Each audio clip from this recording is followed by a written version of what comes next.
Lorsque j'ai vu cet hôtel pour la première fois, il m'a semblé étrangement familier. Sa tranquillité m'attirait comme un endroit idéal pour se détendre, mais au bout de quelques heures, je me suis rendu compte que j'avais commis une erreur fatale en franchissant son seuil. J'ai toujours aimé voyager seul. J'aime ce sentiment de liberté que l'on ressent lorsqu'on n'est pas lié au plan ou aux caprices de quelqu'un d'autre. L'été dernier, j'ai décidé de passer un week-end dans une ville isolée, loin du bruit de la grande ville. C'était censé être une petite remise à zéro, un endroit calme et paisible, sans chichi et sans attentes inutiles. Mon choix s'est porté sur un petit hôtel situé dans une région montagneuse à environ 3 heures de chez moi. Il avait l'air parfait sur les photos. Une façade en bois recouverte de lierre, des chambres douillettes avec des meubles anciens et une vue incroyable sur la vallée. En réalité, l'endroit était un peu différent. Lorsque je me suis garé sur le parking vide devant l'hôtel, j'ai eu un sentiment étrange. L'hôtel semblait abandonné. Plusieurs fenêtres étaient condamnées et la peinture écaillée était visible à travers le lierre. Ce n'est pas grave, me suis-je dit, les photos doivent être anciennes et les propriétaires ne maintiennent tout simplement pas le bâtiment en bon état. L'intérieur était calme, trop calme. J'ai appelé quelqu'un à la réception mais il n'y avait pas de réponse. Sur la table se trouvait une clé avec une plaque d'immatriculation et un mot m'invitant à me sentir chez moi. C'était un peu surprenant, mais j'ai décidé de ne pas y prêter attention. Après tout, je suis venu ici pour la paix et la tranquillité, n'est-ce pas ?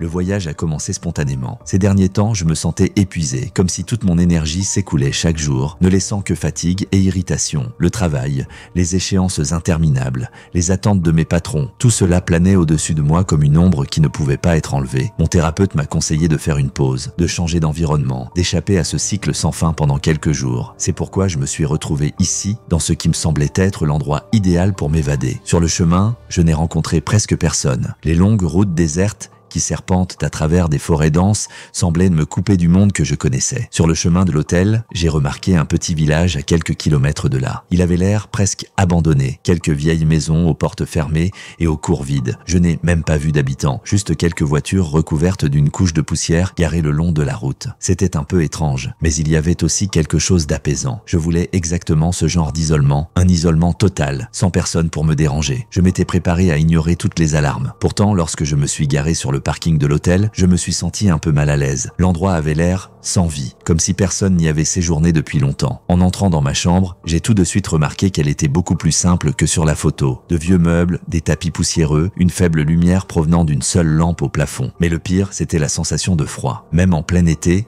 il faisait froid, comme si les murs de l'hôtel conservaient une sorte de froideur ancienne et artificielle. Je n'ai pas cherché à savoir pourquoi, j'ai jeté mon sac dans un coin, j'ai ouvert la fenêtre pour faire entrer de l'air frais et j'ai essayé de me détendre. Le soir, j'ai décidé de descendre dans le hall, mais tout était pareil. Pas une âme, que du silence. Je n'ai pas vu de personnel, je n'ai pas entendu d'autres clients. L'endroit semblait désert. Finalement, j'ai décidé de sortir et de regarder autour de moi. Il n'y avait rien de spécial. Quelques bancs à l'entrée, un jardin envahi par la végétation et les mêmes montagnes silencieuses à l'horizon. Je longeais le bâtiment et remarquai une porte de service au bout de l'hôtel. Elle était légèrement entrouverte. J'ai hésité un instant avant de regarder à l'intérieur. Il y avait un long couloir sombre. La lumière du jour extérieur ne pénétrait que quelques pas plus loin. Une légère odeur de moisi et de bois mouillé s'en dégageait. On aurait dit un local technique ou un entrepôt. Peut-être y entreposait-on du matériel pour l'hôtel. J'ai fait un pas et je me suis arrêté. Mon cœur battait la chamade, sans que je comprenne pourquoi. Le silence qui y régnait était encore plus oppressant que dans l'hôtel lui-même. J'ai reculé et j'ai fermé la porte. Que cela reste sur la conscience de l'administrateur. Je décidai de retourner dans ma chambre et d'ignorer les petites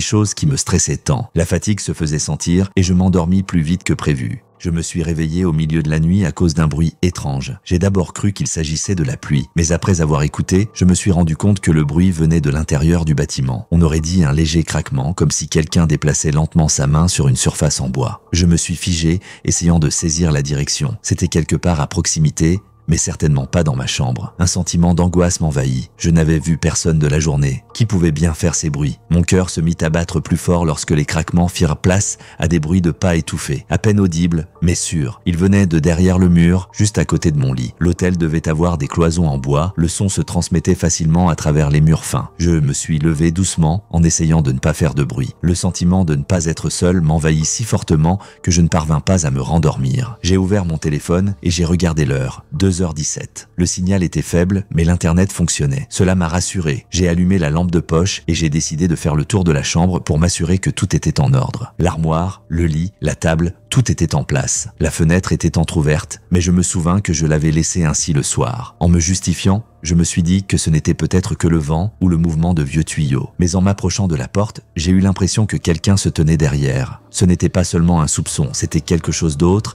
un instinct qui criait au danger. J'ai tendu l'oreille vers la porte et j'ai écouté. Il n'y avait pas le moindre bruit, mais le sentiment de présence n'a pas disparu. Je me suis recouché, j'ai fermé les yeux et j'ai essayé de me rendormir en me persuadant que c'était mon imagination qui me jouait des tours dans l'obscurité. Quelques minutes plus tard, un nouveau bruit se fait entendre. Cette fois, il ne s'agissait pas d'un craquement ou de bruit de pas. C'était quelque chose comme un léger coup, pas rythmé, comme les coups sur la porte, mais irrégulier, comme si quelqu'un la touchait du bout des doigts. Le son se déplaçait lentement d'un bord à l'autre de la porte. Je suis resté figé, je n'osais pas respirer. Lorsque le bruit s'est arrêté, la pièce était complètement silencieuse. Mais il est revenu, un coup, puis un autre, et encore un autre. Je suis resté immobile, envahi par une peur paralysante, essayant de comprendre ce qu'il fallait faire. Devrais-je ouvrir la porte? Mais s'il y a vraiment quelqu'un, s'échapper par la fenêtre, mais c'est le 2e étage et je pourrais me rompre le cou. Et soudain, tout s'est arrêté. Un silence absolu. Pas de coups, pas de bruit de pas. Je n'ai pas bougé pendant encore quelques minutes avant de me décider à aller ouvrir la porte. J'ai regardé par l'étroit Judas. Mais il n'y avait que l'obscurité. Je me suis recouché, essayant de rassembler mes pensées, mais lorsque mes yeux se sont posés sur le sol, j'ai remarqué quelque chose qui m'a fait sursauter. Sous la porte, dans l'espace étroit entre le sol et le bois, je pouvais à peine voir un mouvement. C'était comme si quelque chose rampait à l'intérieur. Une étroite bande de lumière provenant du couloir éclairait cette chose qui ressemblait à des doigts fins et longs. Il s'étirait lentement vers l'avant, comme s'il cherchait un chemin à tâtons. Mon cerveau refusait de croire ce que je voyais, c'était impossible. J'ai reculé d'un bond et j'ai attrapé l'objet le plus proche, une chaise, prêt à me défendre, mais lorsque j'ai regardé à nouveau la porte, mes doigts avaient disparu. Pas de mouvement, pas de son, il n'y avait qu'un espace vide sous la porte. Je voulais croire que c'était un rêve, mais mes sueurs froides et mon cœur qui battait la chamade m'ont rappelé que c'était réel. J'ai décidé de ne pas rester plus longtemps dans cette pièce. J'ai décidé de quitter la pièce. Rester ici signifiait attendre que quelque chose se passe et je ne pouvais plus supporter ce sentiment d'impuissance. Le couloir était silencieux, mais je remarquais quelque chose que je n'avais pas vu auparavant. Les murs étaient humides, comme si de l'eau en sortait. L'odeur d'humidité et de pourriture augmentait à chaque pas. J'ai avancé lentement, en serrant mon téléphone avec la lampe de poche allumée. La lumière m'indiquait le chemin à suivre, mais il semblait que les ombres s'épaississaient à chaque coin de rue. J'ai remarqué d'étranges empreintes sous mes pieds, des empreintes humides qui ressemblaient à des pieds nus. Elles menaient aux escaliers de l'étage inférieur. Je ne voulais pas descendre, mais je n'avais pas le choix. Les escaliers étaient vieux et branlants. Chaque pas que je faisais sonnait fort, comme si je réveillais quelque chose qui se cachait en bas. Lorsque j'atteignis le hall d'entrée, je m'arrêtai. La réception était aussi vide qu'elle l'avait été pendant la journée, mais je crus entendre un léger bruissement, comme si quelqu'un se déplaçait derrière le comptoir. Je l'ai contourné, mais je n'ai trouvé personne. Il n'y avait qu'un vieux téléphone couvert de taches de rouille. J'ai essayé de composer le 911, mais la ligne était coupée. Soudain, j'ai senti un éclair derrière moi. En me retournant, je n'ai vu que des ombres qui frissonnaient sous la lumière de la lampe de poche. Mon cœur battait la chamade, mais je me suis forcé à continuer d'avancer. Il fallait que je trouve une issue avant que cet endroit ne m'engloutisse. Je me tournais vers la salle de service dans laquelle j'avais eu peur d'entrer auparavant. Maintenant, il semblait que c'était ma seule chance de trouver un indice. Il faisait sombre à l'intérieur, mais la lampe de poche éclairait les décombres. De vieux cartons, des boîtes de conserve vides et quelques bouteilles d'eau. Sur la table se trouvait un carnet aux pages jaunies où quelqu'un avait inscrit des noms et des dates. La dernière entrée datait du mois dernier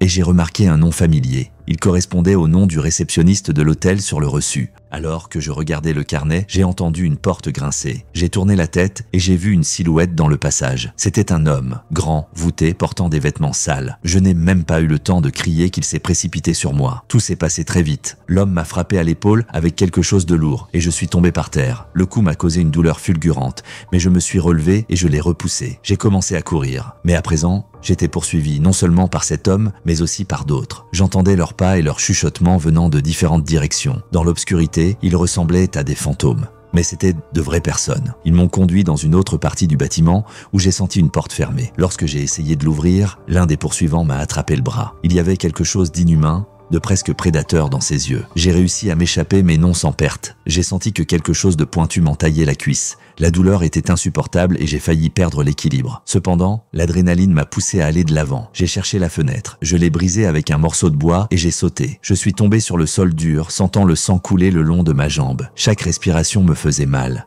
mais je me suis forcé à ramper jusqu'à la route. Les phares qui apparaissaient au loin ont été mon salut. La voiture s'est arrêtée et le conducteur, voyant mon état, m'a aidé à monter dans la voiture. Il m'a dit qu'il avait décidé d'aller voir l'hôtel parce qu'il avait vu un panneau sur la route. Je n'ai même pas pu parler, j'ai juste hoché la tête et pointé du doigt vers l'arrière. L'hôtel était derrière moi, mais je savais que je n'oublierais jamais ces gens. Et maintenant, je ne sais pas si je pourrais à nouveau voyager seul. Le chauffeur m'a aidé à monter à l'arrière de sa camionnette. Je sentais le sang imbiber mon jean et la douleur s'intensifiait. Il a parlé d'un hôpital dans la ville voisine, mais ces mots se sont fondus dans mon esprit en un flot indéchiffrable. La seule chose que je pouvais ressentir était la peur et le froid. Le moteur s'est mis en marche et la voiture a avancé. Je pensais être sauvé, mais lorsque j'ai regardé en arrière, j'ai vu quelque chose qui restera à jamais gravé dans ma mémoire. Des silhouettes sont apparues dans l'obscurité. 3 ou 4 personnes, portant des vêtements sales, se tenaient sur la route. Elles n'ont pas essayé de nous rattraper, elles nous ont simplement regardé passer. Leurs visages étaient presque invisibles dans l'obscurité,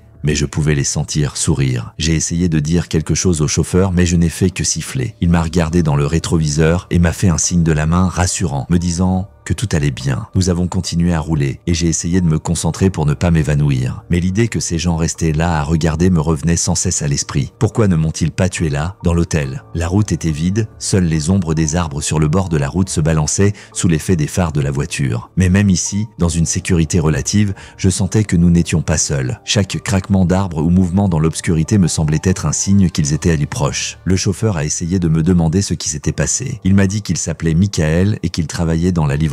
Son itinéraire passait par cette ville et il avait décidé de s'arrêter pour visiter un hôtel. J'étais sur le point de répondre, mais lorsqu'il a vu que je commençais à perdre connaissance, il a cessé de poser des questions et a accéléré.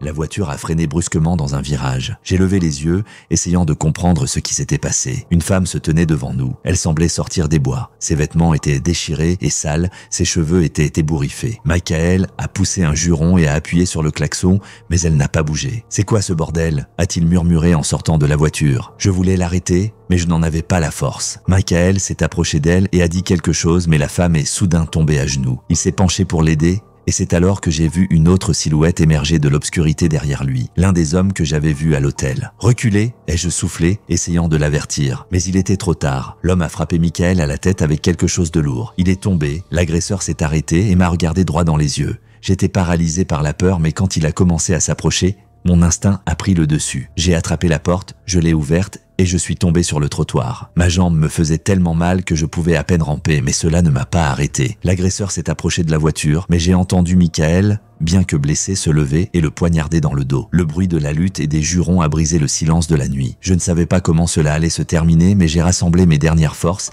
et j'ai rampé jusqu'au bord de la route. Finalement, j'ai atteint un buisson dense et je me suis caché. Mon corps me faisait souffrir et je respirais par à-coups. De loin, j'ai entendu le bruit d'un moteur, une autre voiture approchait, ses phares éclairaient tout la route et j'ai vu mon agresseur s'enfuir dans les bois. Michael est tombé à côté de la camionnette, mais il semblait en vie. Je ne me souviens pas comment nous avons été retrouvés. Je pense que le conducteur de la deuxième voiture a appelé la police et une ambulance. Je n'ai repris connaissance qu'à l'hôpital, où j'ai appris que Michael avait survécu, même s'il était gravement blessé à la tête. Les personnes que j'ai vues à l'hôtel n'ont jamais été retrouvées. Après mon transfert dans le service, les médecins ont dit que j'avais de la chance de survivre. La blessure à la cuisse était profonde, mais ne touchait aucun vaisseau vital. Cependant, la douleur n'était pas seulement physique. Je n'arrivais pas à me débarrasser du sentiment d'avoir laissé une partie de moi-même derrière moi à l'hôtel. Mes pensées étaient remplies d'images de ces personnes, de leurs yeux vides et de leurs mouvements lents. Le lendemain, la police est venue à l'hôpital pour prendre ma déposition. J'ai essayé de leur raconter tout ce dont je me souvenais. Comment j'avais vu l'hôtel, comment j'avais entendu les bruits de la nuit, comment j'avais été attaqué. Mais lorsque j'ai mentionné quelqu'un qui rampait sous la porte de ma chambre, le policier a levé un sourcil sceptique. Êtes-vous sûr que ce n'était pas une hallucination due à la fatigue ou au stress? Je n'ai pas discuté. Même s'ils croyaient qu'il s'était passé quelque chose d'anormal, cela ne les aiderait guère à retrouver les agresseurs. La seule chose que je pouvais faire était d'indiquer l'endroit sur la carte et d'espérer qu'ils enquêtent. Mais au fond de moi, je doutais qu'ils trouvent des preuves. Michael, qui était également à l'hôpital, a confirmé ce que je disais. Il m'a raconté comment il avait vu la femme sur la route et comment il avait été attaqué. La police a promis de nous informer si elle trouvait quelque chose, mais je pouvais lire le même scepticisme dans leurs yeux. J'ai été libéré le lendemain. Le chauffeur qui s'est arrêté sur la route à ce moment-là est resté un véritable héros pour moi. Sans lui, je n'aurais probablement pas survécu. Nous nous sommes dit au revoir, nous avons échangé nos numéros de téléphone et il m'a dit qu'il était heureux d'avoir été là au bon moment. Un mois s'est écoulé, mais rien n'a changé. La police n'a jamais retrouvé aucun de nos agresseurs. Ils ont dit que l'hôtel que j'ai décrit était officiellement fermé depuis plusieurs années. La seule explication qu'ils ont donnée est que des sans-abri auraient pu y séjourner. Mais cela n'explique pas leurs actions, leur motivation. S'amusaient-ils à chasser des gens? Je ne voyage plus seul. Désormais, tout voyage me rappelle cette nuit où je me suis retrouvé piégé au milieu de l'isolement et de la terreur. Même chez moi, il m'arrive de ne pas trouver le sommeil lorsque j'entends des bruits dans l'obscurité. Je crois les voir dans le reflet des fenêtres ou dans les ombres derrière la porte. J'ai essayé de me convaincre que tout était fini. Mais un soir, j'ai trouvé une vieille clé dans la boîte aux lettres. Elle était identique à celle que j'avais prise à la réception de l'hôtel. Elle était accompagnée d'un petit mot qui disait « Reviens ». C'est à ce moment-là que j'ai compris que tout ne faisait que commencer. Si vous avez aimé cette histoire d'hôtel effrayant, n'oubliez pas de regarder ma vidéo précédente sur un ouvrier du bâtiment pris au piège dans une fosse mortelle et mon enquête fascinante sur une église mystérieuse au Vatican où la vérité était encore plus effrayante que la fiction. N'oubliez pas de vous abonner à la chaîne pour ne pas manquer d'autres histoires qui font battre votre cœur plus vite. Likez si vous avez eu peur et partagez vos impressions dans les commentaires. N'oubliez pas que la prochaine histoire effrayante vous attend peut-être.